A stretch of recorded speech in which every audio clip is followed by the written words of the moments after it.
আমি হাফিজুর রহমানের এত দাম কেন? আমি ডিগ্রিওয়ালা, ট্রিপল টাইটেল পাস। কথা কন। আমার চেহারা পৃথিবীর শ্রেষ্ঠ সুন্দর, হ্যাঁ, আমার কণ্ঠ পৃথিবীর মধ্যে এক, এর থেকে ভালো কণ্ঠওয়ালা নাই, এলেমওয়ালা নাই। এত সম্মান কেন? বুঝাবার জন্য বলি, ফেস লাগায় না।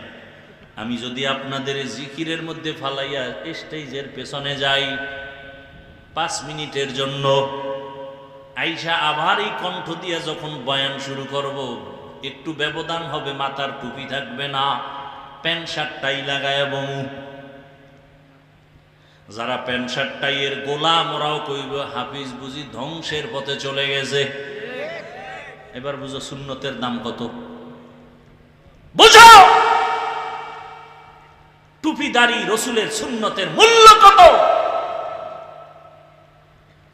আমি প্যান্ট শার্ট পরে আইসা যদি বয়ান করি, যারা প্যান্ট শার্টের গোলাম,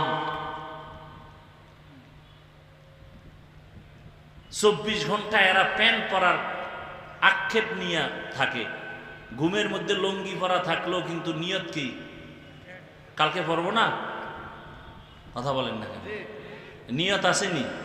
নিয়তের একটা বরকত নাই? এই নিয়তের বরকতেও প্যান্ট না পরলেও কবিরা গুনাহ লেখতেই থাকে ফেরেশতারা। অটো 24 ঘন্টার সেকেন্ডে সেকেন্ডে সেকেন্ডে অল টাইম যারা টাকনুগিরার নিচে প্যান্ট পরে, কবিরা গুনাহ কবিরা গুনাহ কবিরা গুনাহ কবিরা গুনাহ, ও না পড়লেও লেখতে থাকে, কারণ নিয়ত আছে পড়বে, এর একটা বরকত আছে। তো তওবা না করা পর্যন্ত এই গুনাহ লেখা ফেরেশতা বন্ধ করবে না। এটা অটো। আর একটা অটো কবিরা গুনাহ লেখতেই থাকে লেখতেই থাকে লেখতেই থাকে। যারা দাড়ি ছাড়ে কাটে, দোনো দলের সমান গুনাহ, কবিরা গুনাহ লেখতেই থাকে লেখতেই থাকে লেখতেই থাকে, অল টাইম কবিরা গুনাহ লেখে। আল্লাহ হেদায়েত দান করুন।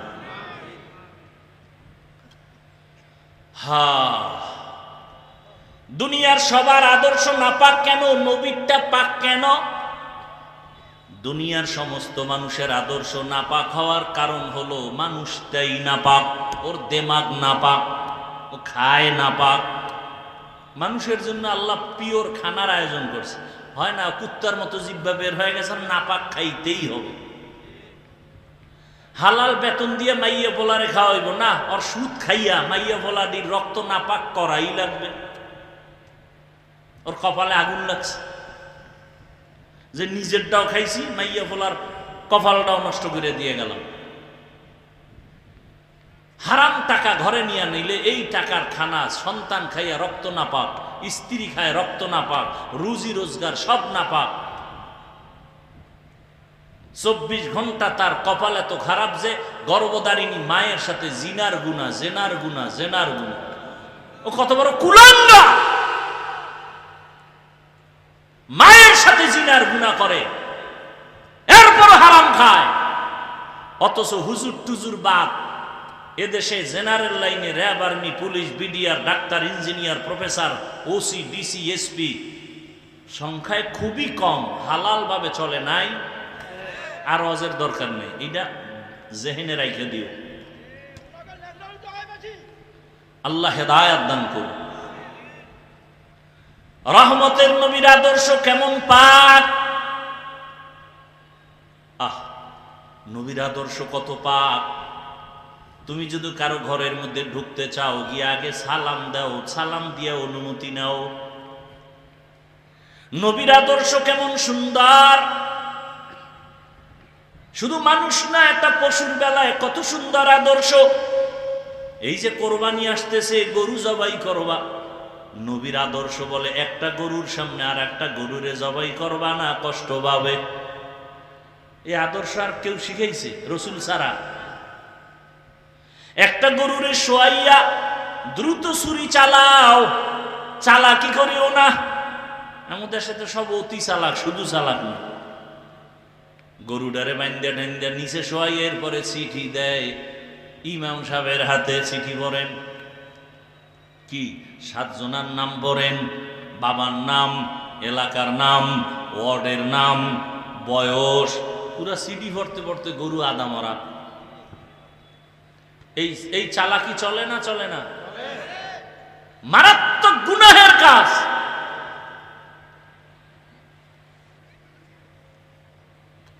আল্লাহ হেদায়েত দান করুন। আমরা এতটা মানে কি বলবো, বেয়াদবি মাপ চাই, বুঝাবার জন্য বলি, এতটা মাথা নষ্ট আমাদের। ইমাম সাহেবের কইছে, হুজুর শুক্রবার দিন আব্বার জন্য একটু দোয়া করেন। ইমাম সাহেব দোয়ার মধ্যে আরো 3-4 জনের নাম কইছে। হ্যার মোনাজাতের ভিতরে মাথা গরম হয়ে গেছে। আমার বাবার দোয়া 4 ভাগ হয়ে গেল। এরকম মূর্খ আছে না সমাজে? এরপরে নাম না কইলে আর এক বিপদ। আমার আব্বার নাম কইলেন না কেন? আল্লাহ তো আমার আব্বারে চিনে না। যদি এই মফিজ নামে আর একজন থাকে নোয়াখালী, তা তো দোয়া দিয়ে গেছে। আল্লাহ তো আবার চিনে না আমার বাপেরে। এরকম মূর্খ আছে না নাই? নাম লইয়ে কিলে কিলে। হ্যাঁ, রসুলের আদর্শ কত সুন্দর। রহমতের নবী সাহাবায়ে কেরামের সামনে বয়ান করেন, একজন আবেদা সলেহা জাকেরা শাকেরা, একজন আল্লাহর প্রিয় বান্দি, জীবনভর শুধু নেক আমল নেক আমল নেক আমল। বিদায় বেলা একটা সামান্য অন্যায় করেছে। কি অন্যায়? বলে একটা বিড়াল ঘরে আসছে, বিড়াল খাঁচায় আটকায় দিছে, নিজেও খানা দেয় নাই, সাইরাও দেয় নাই, বাইরে গিয়া খাওয়ার সুযোগ পায় নাই।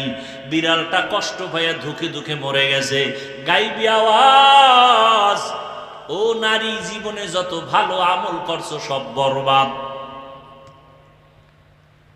এই জন্য নবী বলেন, 2টা অন্যায় যদি কেউ করে শাস্তি হবে মরার আগে। কয়টা অন্যায়? قال رسول الله صلى الله عليه وآله وسلم اثنان يعجلهما الله في الدنيا الباغي وعقوق الوالدين। 2টা অন্যায় আছে, করলেই শাস্তি হবে দুনিয়ায়। প্রথম অন্যায়ের নাম জুলুম, দ্বিতীয় অন্যায়ের নাম মা বাবার সাথে বেয়াদবি। জুলুম 3 প্রকার: আল্লাহর সাথে জুলুম, নিজের সাথে জুলুম, অন্যের সাথে জুলুম। আল্লাহর সাথে জুলুমের নাম শিরিক। ইন্নাশ শিরকা লাযুলমুন আযীম।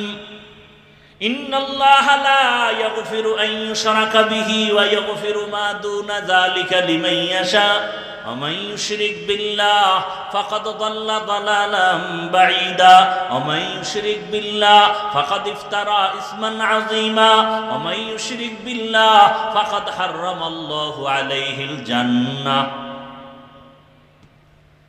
নিজের সাথে জুলুম ব্যাখ্যা দিব না। অন্যের সাথে জুলুম, যেমন বিড়ালের সাথে সামান্য জুলুম করলো, শাস্তি জাগায় স্বরূপ। মায়ের সাথে জুলুম, বাবার সাথে জুলুম, শিক্ষকের সাথে জুলুম, আলেমের সাথে জুলুম, ইমামের সাথে জুলুম, মালিক হয়ে কর্মচারীর সাথে জুলুম। বিচার হবে মরার আগে। কিসের আগে? দোকানে দেখবা এত টাকা জুলুম করে কামাই করছো, ফট কইরা দেখবা আগুন লেগে শেষ। মরার আগে বিচার। ঘরের ছোট ছোট বাচ্চা আছে না আপনাদের, ওদের আমল নামা শুরু হয়েছে, ওরা গুনাহ করে। ওগো কিডনি নষ্ট হয় কেন? ওগো পাও ভাঙ্গে কেন? ও টাইফয়েড হয় কেন? অসুস্থ হয় কেন? সব আপনার আকামের শাস্তি। একটু চিন্তা করেন কথাগুলো।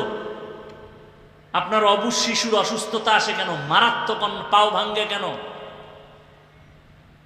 ওরে তো ফেরেশতারা পাহারা দেয়, ওর তো কোনো গুনাহ নাই। শাস্তি হবে আপনার, আপনার স্ত্রীর। বাচ্চার হয় কেন? কান ধরে টান দিলে মাথা চলে আসে। আপনার গুনার কারণে আপনার সন্তানের শাস্তি। আল্লাহ আমাকেও মাফ করেন, আপনাদেরকেও মাফ করেন। রহমতের নবী এমন এক সময় আসলেন, মক্কা নগরীর মানুষ মহিলা নারীদের পছন্দ করে না। সারা দুনিয়ার মানুষকে দেখায় দিলেন, শিক্ষা নাও। কেমন মায়ার নবী আমার, এত বড় শক্তিধর আমার নবী। সেই নবীর শক্তি কত শারীরিক যৌবনের, আবার যদি হয় সেই সময়টা মাত্র 25 বছর বয়স। বুঝেননি কিছু?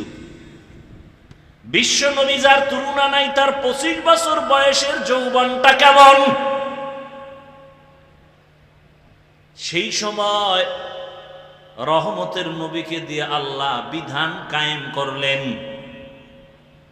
আল্লাহ নবীকে বিবাহের বন্ধনে আবদ্ধ করালেন একজন বৃদ্ধা নারী, তাও রসুলের থেকে অনেক বেশি বয়স, 40 বছর। কয় বছর? শুধু 40 বছর না, আবার তিনি 2 জন স্বামী অতিক্রম করে আসছে। আবার শুধু স্বামী না, তার 2-এর অধিক সন্তানও হয়েছে। নবীর 25 বছরের এই যৌবনে তার কুমারী মেয়ে দরকার, কিন্তু আমার আল্লাহ সারা দুনিয়ার মানুষের জানায় দিলেন, নারীর অধিকার কেউ দেয় নাই, আমি আল্লাহ মুহাম্মদের মাধ্যমে কিয়ামত পর্যন্ত নারীর অধিকার দিয়ে গেলাম। বিধবা নারী পছন্দ করো না, মুহাম্মদের মতো ব্যক্তি, তার ভরা যৌবন 25 বছর, কুমারী কোনো মেয়ে না, 2 জন স্বামী বিদায়ের পরে এক নারী, তাও নবীর থেকে অনেক বেশি বয়স, 40, তাও 2 সন্তান হয়ে গেল। এই সময় নবী তার সাথে বিবাহের বন্ধনে আসলেন। সারা দুনিয়াবাসীকে জানায় দিলেন, সম্মান যদি নারীর দিয়ে থাকে, ইসলাম দিয়েছে, মুহাম্মদ দিয়েছে, আর কেউ দেয় নাই। আসেন এবার কন্যা। এত বড় নবী, এত বড় ব্যক্তি, যেই ব্যক্তিটার জন্য শুধু মানুষ না, জঙ্গলের প্রাণীরাও পাগল, চন্দ্র সূর্য পাগল, নদীর প্রাণী পাগল, সেই নবীকে আল্লাহ একটা ছেলে দেন নাই, 4টা কন্যা। কয় কন্যা? তাও কিন্তু প্রথম স্ত্রী খাদিজা রাদিয়াল্লাহু আনহা থেকে আসছে। 4 কন্যা, কোনো ছেলে নাই। মক্কার বেঈমানেরা ঘুরে আর কয়, মুহাম্মদের কপাল খারাপ। কেন? কয় মইরা গেলে বংশ শেষ, ধইরা রাখার কোনো ছেলে নাই। নবীও কেমন যেন একটু মনে কষ্ট লাগছে। আল্লাহ কয়, কেন কষ্ট করেন? ইন্না আ'তাইনাকাল কাউসার, আমি আপনাকে কাউসার দিয়া কিয়ামত পর্যন্ত আপনার সুনাম রেডি রাখবো। ওই বেঈমানের নাম দুনিয়ার কেউ জানে না, হাদিসে না আসলে আমরা আলেমরাও জানতাম না, কিন্তু মুহাম্মদের সুনাম চলতেছে আকাশে বাতাসে, অল টাইম, কিয়ামত পর্যন্ত চলবে। ওই কন্যার মাধ্যমে নবীর বংশ রক্ষা হলো। ওই সময় কন্যাদের বাবা জ্যান্ত দাফন করেছে লজ্জায়। আর আমার নবী বলেন, আমি 4 কন্যার বাবা, কোনো ছেলে নাই। সুসংবাদ দিয়ে গেলাম, এই কন্যার বাবারা, তোমরা যদি একটা কন্যা পাও, লিখে রাখো তুমি একটা জান্নাতের মালিক। 2 কন্যা পেয়েছো, 2টা জান্নাতের মালিক। 3টা কন্যা যদি পাও, 3টা জান্নাতের মালিক। 4টা কন্যা যদি পাও, 4টা জান্নাতের মালিক। 10টা ছেলে হইয়া লাভ কি যদি সবগুলো গাঞ্জা খায়? এই কুলাঙ্গারের চেয়ে একটা মাইয়া ভালো।